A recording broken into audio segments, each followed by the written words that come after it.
गुरुजी के सामने तो अच्छों की बोलती बंद हो जाती है। हम तो बहुत छोटे से कलाकार हैं।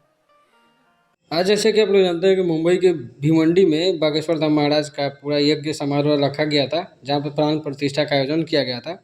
वहाँ पे पावर स्टार पवन सिंह और भोजपुरी के अन्य बड़े बड़े कलाकार पहुँचे थे, लेकिन पावर स्टार पवन सिंह को महाराज के काफ़ी निकट बैठने का मौका मिला, साथ में यज्ञ करने का मौका मिला। वहीं भजन संध्या के बारे में मैंने बोला था, तो अक्षरा सिंह पहुँची थी और मनोज तिवारी पहुँचे थे वहाँ पे। तो अक्षरा सिंह ने बातों बातों में भी बोला कि महाराज जी के आगे बोलने के लिए पावर चाहिए, और भी बहुत सारे कुछ और गाना अच्छा प्रस्तुत किया और गाने गाए। महाराज जी ने भी बड़े अच्छे से आदर भाव किया, और जिस तरह से प्यार देते हैं उस तरह का प्यार दिया। और बाकी लोग तो जाकर महाराज जी का आदर भाव करते हैं। वहीं पवन सिंह का स्टेज प्रोग्राम जो भी था, मतलब सत्संग के दौरान जो महाराज जी करते हैं, उस दौरान जो भजन संध्या का आयोजन होता है उसमें पवन सिंह नहीं थे। अगर ऐसा होता कि पवन सिंह भी होते शाम तक, तो आज पहली बार ऐसा होता है अक्षरा सिंह और पवन सिंह एक साथ स्टेज पे।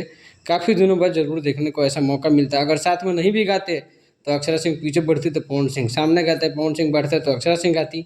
आमने सामने दोनों जरूर देखने का मौका मिलता। वीडियो अच्छी लगे तो लाइक जरूर कीजिएगा।